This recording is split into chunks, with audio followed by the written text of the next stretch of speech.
ខ្ទមស្រែនៅទៀងខ្មែរសូមជូនរឿងបឹងខ្មោចព្រាយនៅក្នុងភូមិតូចមួយដ៏ដាច់ស្រយាលដែលលាក់ខ្លួននៅក្បែរបឹងធំល្វឹងល្វើយនិងគួរឲ្យព្រឺព្រួចមានបរិយាក្រីក្រ3នាក់រស់នៅគឺហេងរតនិងរាជពួកគេប្រកបមុខរបរជាអ្នកនេសាទប៉ុន្តែក្នុងរយៈពេលចុងក្រោយនេះពួកគេចាប់ត្រីបានតិចតួចបំផុតធ្វើឲ្យគ្រួសាររបស់ពួកគេត្រូវតែតស៊ូយ៉ាងលំបាកដើម្បីរស់រានមានជីវិតដោយសារតែការភាពអស់សង្ឃឹមមួយនេះហើយពួកគេបានសម្រេចចិត្តធ្វើដំណើរចូលទៅក្នុងព្រៃជ្រៅតែសម្បូរទៅដោយត្រីប៉ុន្តែក៏មានពាក្យចចាមអារ៉ាមថាតំបន់នេះគឺជាតំបន់រស់នៅរបស់ខ្មោចអ្នកតានិងអ្នកតីប្រចាំទីរាល់ទាំង3បានរៀបចំអន្ទាក់ដាក់ត្រីស្បៀងអាហារមួយចំនួននិងប្រមូលភាពក្លាហានរបស់ពួកគេមុននឹងចេញដំណើរទៅកាន់កាប់បឹងដ៏ងងឹតនិងគ្រប់ដណ្ដប់ដោយអាប់ក្រាបរិយាកាសពោរពេញទៅដោយក្លិនដីសើមនិងក្លិនរុក្ខជាតិពុកផុយសំឡេងដែលអាចឮបានមានតែសំឡេងកង្កែបយំនិងសំឡេងរលកទឹកបក់បោកម្ដងម្កាលប៉ុណ្ណោះពួកគេបានបោះជំរំនៅលើដីស្ងួតតូចមួយកណ្ដាលវាលភក់ហើយចំណាយពេលថ្ងៃដំបូងដាក់អន្ទាក់ត្រីនៅពេលភាពងងឹតធ្លាក់ចុះបឹងនោះកាន់តែមើលទៅគួរឲ្យខ្លាចជាងមុនទៅទៀតពួកគេអង្គុយជុំវិញភ្លើងតូចមួយព្យាយាមលើកទឹកចិត្តគ្នាទៅវិញទៅមកដោយនិទានរឿងផ្សេងប៉ុន្តែពេលវេលាកន្លងផុតទៅភ្លើងចាប់ផ្ដើមរលត់ម្ដងបន្តិចហើយភាពត្រជាក់សែនព្រឺព្រួយក៏ចាប់ផ្ដើមលូនចូលមកក្នុងគ្រប់ដណ្ដប់ជុំវិញពួកគេក៏សម្រេចចិត្តបដូរវេនគ្នាយាមខណៈអ្នកផ្សេងចូលទៅដេកយប់ដំបូងបានកន្លងផុតទៅដោយគ្មានហេតុការណ៍អ្វីកើតឡើងឡើយនៅពេលព្រឹកឡើងពួកគេមានទំនុកចិត្តកាន់តែច្រើនជាងមុនបន្តិចនៅពេលពួកគេពិនិត្យអន្ទាក់ពួកគេរីករាយយ៉ាងខ្លាំងដែលឃើញអាចចាប់ត្រីបានជាច្រើនពួកគេចំណាយពេលពេញមួយថ្ងៃដែលត្រូវជួសជុលនិងដាក់អន្ទាក់ឡើងវិញដោយសង្ឃឹមថាថ្ងៃបន្ទាប់នឹងចាប់បានត្រីកាន់តែច្រើនជាងនេះប៉ុន្តែនៅយប់ទី2បរិយាកាសនៅក្នុងបឹងបានផ្លាស់ប្ដូរខ្យល់ចាប់ផ្ដើមត្រជាក់ខ្លាំងឡើងសំឡេងធម្មជាតិដែលធ្លាប់ស្គាល់ពីបឹងក៏ចាប់ផ្ដើមបាត់ទៅម្ដងបន្តិចនៅសល់តែភាពស្ងប់ស្ងាត់ដ៏គួរឲ្យខ្លាចតែប៉ុណ្ណោះពួកគេទាំង3មានអារម្មណ៍មិនស្រួលក្នុងចិត្តទេប៉ុន្តែពួកគេព្យាយាមបញ្ចុះបញ្ចូលខ្លួនឯងថាវាគ្រាន់តែជាការស្រម៉ៃប៉ុណ្ណោះលុះដល់ប្រហែលពាក់កណ្ដាលអាធ្រាត្រខណៈពេលដែលហេងកំពុងយាមគាត់បានលើសំឡេងទឹកខ្ទាតស្រាលលាន់ចេញពីកណ្ដាលបឹងគាត់សម្លឹងចូលទៅក្នុងភាពងងឹតប៉ុន្តែគាត់មើលមិនឃើញអ្វីសោះលុះមួយសន្ទុះក្រោយមកគាត់ក៏ឮសំឡេងនោះម្ដងទៀតលើកនេះវាកាន់តែខិតជិតមកដល់ជាងមុនបេះដូងរបស់ហេងចាប់ផ្ដើមលោតញាប់គាត់ប្រញាប់ដាស់រត់នឹងរាជងើបឡើងពួកឯងឮសំឡេងនោះទេហេងខ្សឹបសួរដោយសំឡេងញ័ររន្ធត់មុនពេលពួកគេឆ្លើយតបបានស្រាប់តែមានរូបរាងមួយផុសឡើងពីក្នុងបឹងភក់វាមើលទៅដូចជាក្មេងស្រីតូចម្នាក់ប៉ុន្តែរូបរាងមិនមែនដូចជាមនុស្សឡើយស្បែករបស់វាខ្មៅរលោងដូចគ្របដណ្ដប់ដោយភក់បឹងសក់ពណ៌សវែងស្កូវរបស់វាសើមជោកនិងធ្លាក់រញ៉េរញ៉ៃជុំវិញផ្ទៃមុខភ្នែករបស់វាធំពេកខុសពីធម្មតាបញ្ចេញពន្លឺស្រអាប់និងពោពេញទៅដោយភាពអាក្រក់ច្រមុះរបស់វាវែងនិងកោងខុសទ្រង់ទ្រាយរីឯមាត់វិញពោពេញទៅដោយធ្មេញមុតស្រួយគួរឲ្យខ្លាចនៅពេលដែលវាដើរសម្ដៅមករកពួកគេបុរសទាំង3ក៏ស្ទើរតែកក់ស្ទះដោយភាពភ័យខ្លាចខ្មោចស្រីនោះសើចដោយសំឡេងស្រួយស្រាវនិងក្រលួចវាលើកម្រាមដៃស្គមស្គាំងដូចឆ្អឹងចង្អុលមកកាន់ពួកគេហើយនិយាយគំរាមថាខ្ញុំឃ្លានណាស់ខ្ញុំចង់ស៊ីពួកឯង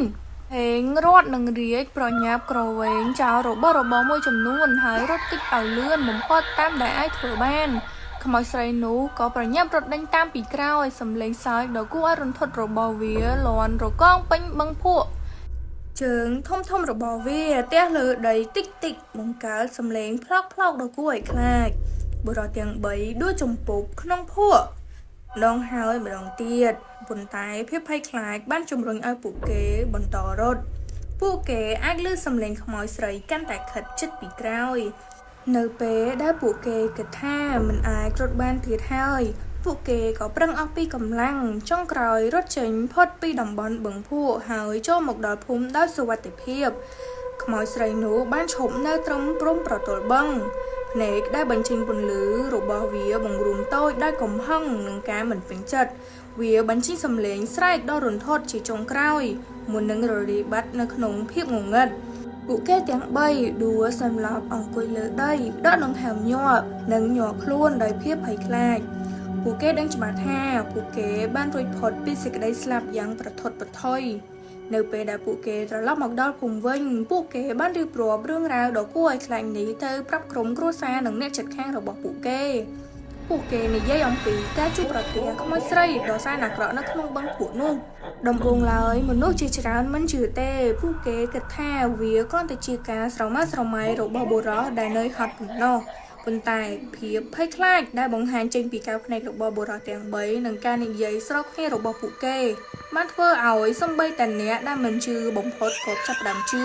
ចាប់តាំងពីថ្ងៃនោះមកបឹងភក់ដែលធ្លាប់តែជាប្រភពអាហារនិងជីវភាពរបស់អ្នកភូមិបានក្លាយទៅជាកន្លែងហាមឃាត់វាបានក្លាយទៅជាទីកន្លែងពោពេញទៅដោយភាពភ័យខ្លាចអាថ៌កំបាំងនិងរឿងព្រេងដ៏រន្ធត់ដែលត្រូវបាននិយាយតៗគ្នាពីចំនួនមួយទៅចំនួនមួយទោះជាយ៉ាងណាបញ្ហារបស់ពួកគេមិនបានបញ្ចប់ត្រឹមនេះឡើយត្រឹមតែប៉ុន្មានយប់បន្ទាប់ពួកគេក៏ត្រឡប់មកវិញរឿងចម្លែក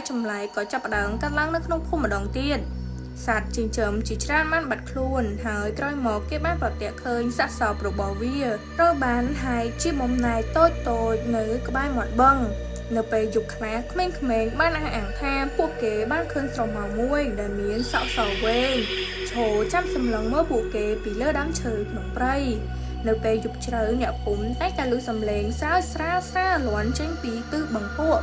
ខ្មោចនោះនៅតែមិនទាន់ភ្លេចពួកគេឡើយព្រាចហេងនិងរត់ត្រូវបានលងបន្លាចដោយអារម្មណ៍កំហុសនិងភាពភ័យខ្លាចពួកគេជឿថាខ្មោចស្រីនោះខឹងសម្បាព្រោះពួកគេបានរត់គេចផុតពីក្រញាំរបស់វាដោយសារចង់ការពារគ្រួសារនិងអ្នកភូមិអស់ពីសមត្ថភាពពួកគេក៏សម្រេចចិត្តទៅសុំជំនួយពីព្រះគ្រូតាវ៉ាន់ដែលគង់នៅក្នុងវត្តនៅក្រៅភូមិមួយព្រះអង្គល្បីល្បាញខាងប្រាជ្ញាចំណេះដឹងនិងសមត្ថភាពតាក់ទងជាមួយនឹងវិញ្ញាណបុរសទាំង3បានទៅជួបព្រះគ្រូតាវ៉ាន់ហើយរៀបរាប់រឿងរ៉ាវទាំងអស់ប្រាប់ឲ្យព្រះអង្គស្ដាប់ព្រះអង្គគាត់បានស្ដាប់ដោយយកចិត្តទុកដាក់ទឹកមុខមើងម៉ាត់យ៉ាងខ្លាំងក្រោយពេលស្ដាប់ចប់ព្រះអង្គក៏ងក់ព្រះសិក្សាបន្តិចរួចមានសង្ឃដីកាថាវិញ្ញាណដែលពួកឯងបានជួបមិនមែនជាខ្មោចធម្មតាទេនាងគឺជាព្រាយជាវិញ្ញាណអាឃាតដែលត្រូវបានបណ្ដាសាឲ្យវង្វេងនៅលើលោកនេះនិងរស់ដោយការស៊ីជីវិតសត្វមានជីវិតកាលពីមុននាងធ្លាប់ជាមនុស្សប៉ុន្តែវិញ្ញាណរបស់នាងត្រូវបានបង្ខូចដោយទុក្ខព្រួយនិងកំហឹងដ៏ខ្លាំងប្រសិនបើយើងចង់រំដោះនាងនិងការពារអ្នកភូមិរបស់ពួកឯងយើងត្រូវស្វែងរកការពិតអំពីអតីតកាលរបស់នាងហើយធ្វើពីវិធីរំដោះវិញ្ញាណនាងចេញពីបណ្ដាសានេះបុរសទាំង3បានយល់ព្រមភ្លាមបន្ទាប់មកព្រះគ្រូតាវ៉ាន់បានបញ្ជាឲ្យពួកគេរៀបចំគ្រឿងបូជារួមមានផ្លែឈើស្រស់ផ្កាធូបក្រអូបនិងក្រណាត់សព្រះអង្គក៏បានប្រាប់ពួកគេឲ្យត្រឡប់ទៅបឹងភក់វិញនៅពេលពាក់កណ្ដាលអាធ្រាត្រព្រោះជាពេលដែលវិញ្ញាណមានអំណាចខ្លាំងបំផុតបុរសទាំង3បានត្រៀមខ្លួនធ្វើដំណើរទាំងមិនសូវស្ម័គ្រចិត្តបេះដូងរបស់ពួកគេធ្ងន់ដោយភាពភ័យខ្លាចនៅរាត្រីនោះក្រោមពន្លឺព្រះច័ន្ទដ៏ស្រទន់រត់ហេងនិងរាជនិងព្រះគ្រូតាវ៉ាន់បានធ្វើដំណើរទៅដល់មាត់បឹងភក់បរិយាកាសពោពេញទៅដោយភាពតានតឹងសំឡេងធម្មជាតិទាំងឡាយដែលធ្លាប់ឮនៅពេលយប់បានស្ងប់ស្ងាត់អស់យ៉ាងគួរឲ្យព្រឺព្រួចព្រះគ្រូតាវ៉ាន់បានរៀបចំអាសនៈបូជាតូចមួយដាក់គ្រឿងសក្ការៈទាំងអស់រួមចាប់ផ្ដើមសូត្រមន្តបុរាណដោយសំឡេងស្ងប់ស្ងាត់និងស្មើគ្នានៅពេលសំឡេងសូត្រមន្តលាន់ឡើងផ្ទៃបឹងភក់ក៏ចាប់ផ្ដើមកម្រើកទឹកក្នុងបឹងពុះកញ្ជ្រោលយ៉ាងខ្លាំងខ្យល់ត្រជាក់មួយបានបក់កាត់ដើមឈើជុំវិញហើយភ្លាមនោះ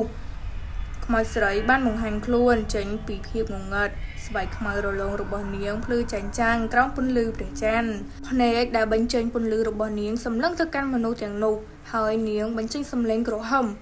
ព្រះអាចារ្យតាវ៉ាន់បានបោះជំហានទៅមុខកាន់ព្រះធាតុស័ក្តិសិទ្ធិមួយនៅក្នុងដៃវិញ្ញាណអើយ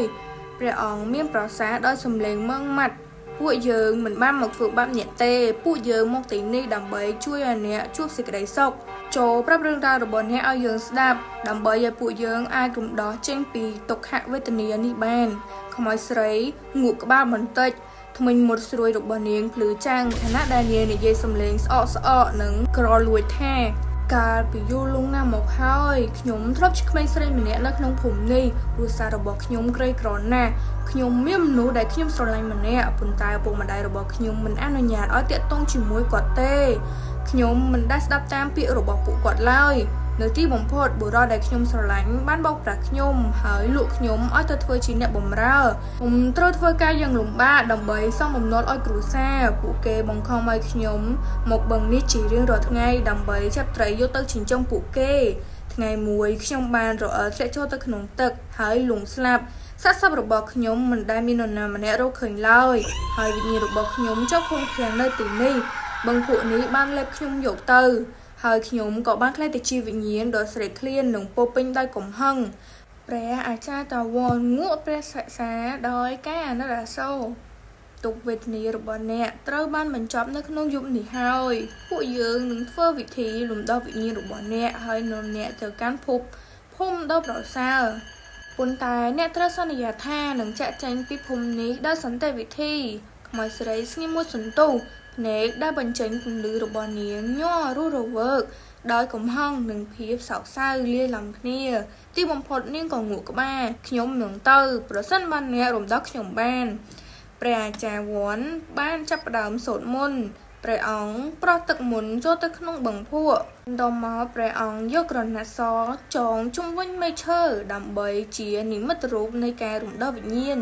រាងកាយរបស់ខ្មោចស្រីចាប់ផ្ដើមញ័ររំជួយហើយបន្តិចម្ដងក៏ចាប់ផ្ដើមរសាត់បាត់ទៅសក់សវែងរបស់នាងលីចូលទៅក្នុងអាប់នៅពេលសំឡេងសូត្រមន្តចុងក្រោយលាន់ឮពេញបឹងភក់នាងក៏ដកដង្ហើមធំមួយដោយក្តីដឹងគុណបន្តមកនាងក៏រលាយបាត់ទៅទាំងស្រុង